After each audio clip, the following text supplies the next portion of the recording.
Assalamualaikum warahmatullahi wabarakatuh. Kami dari kelompok 2 di sini akan menjelaskan tentang transport aktif dan transport pasif. Saya Fauzuri Ardiansa dengan NIM akhir 37. Saya Naya Balika dengan NIM belakang 93. Saya Rosadio Masnadula dengan NIM akhir 042. Saya Farah Syuhara dengan NIM akhir 1. Saya Nandana Putasari Kasati dengan NIM akhir 34. Saya Jumat Hafiz Maulana dengan NIM akhir 119. Selamat menyaksikan.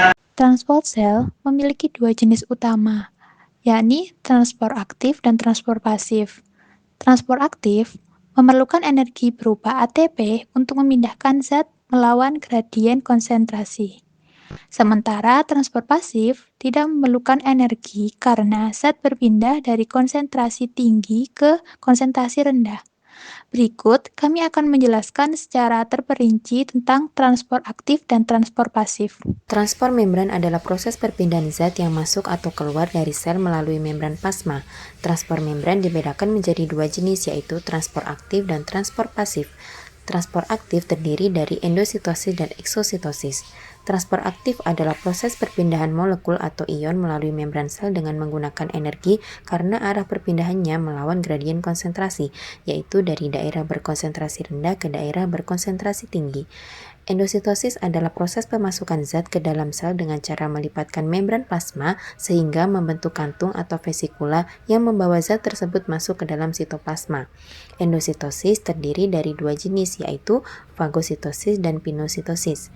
Fagositosis diawali dengan membran plasma sel fagosit yang membungkus sel atau partikel asing yang kemudian memasukkannya ke dalam vakuola sel fagosit. Vakuola akan menyatu dengan lisosom membentuk heterofagosom, sehingga lisosom dapat mencerna sel atau partikel asing tersebut. Contoh sel fagosit sendiri adalah sel bakteri dan sel darah merah. Sel fagosit adalah sel bakteri atau sel darah putih. Pinositosis merupakan peristiwa di mana sebuah sel memakan zat asing yang berbentuk cair.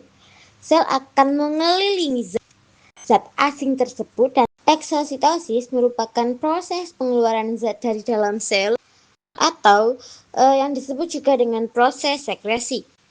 Sel yang melakukan eksositosis umumnya adalah sel kelenjar. Contohnya pada sel-sel penghasil enzim.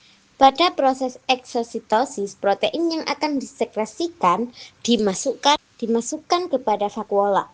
Lalu vakuola kemudian akan bergerak menuju membran sel dan ransel membuka, dan protein tersebut akan keluar dari dalam sel. Eksositosis memerlukan energi dari sel untuk dapat menyekresikan zat. Baik, di sini saya akan menjelaskan difusi yang terfasilitasi secara spesifik, yaitu proses perpindahan molekul atau ion melintasi membran plasma dengan bantuan protein pembawa atau sering disebut dengan carrier protein, atau juga dengan saluran protein yang sering juga disebut channel protein. Proses ini tanpa memerlukan energi ATP. Proses ini tetap mengikuti gradien konsentrasi, yaitu dari konsentrasi tinggi ke konsentrasi rendah, namun melibatkan protein khusus yang hanya mengenali zat tertentu, sehingga disebut secara spesifik. Difusi terfasilitasi terjadi pada molekul yang tidak dapat menembus lapisan lipid secara berlangsung. Contohnya, glukosa, ion, dan asam amino. Protein saluran membentuk pori pada membran untuk memungkinkan molekul tertentu lewat dengan cepat.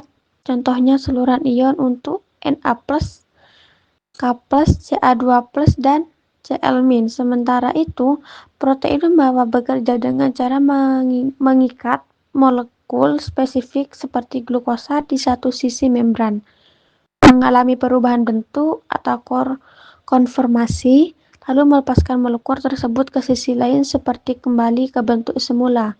Setiap protein hanya mengenali satu jenis molekul. Difusi terfasilitasi.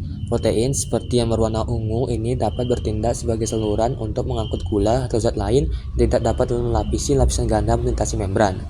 Protein bertindak sebagai terowongan yang memungkinkan zat tersebut melalui ini disebut difusi terfasilitasi. Karena protein membantu difusi terjadi. Jika Anda berbicara bahasa Spanyol, Anda mungkin tahu bahwa fossil berarti mudah dan protein ini membantu membuat difusi lebih mudah. Lihat hubungannya. Ada beberapa hal yang perlu diingat tentang difusi terfasilitasi. Yang pertama, dalam zat difusi terfasilitasi masih bergerak dalam konsentrasi tinggi ke rendah, menuruni gradien konsentrasi mereka.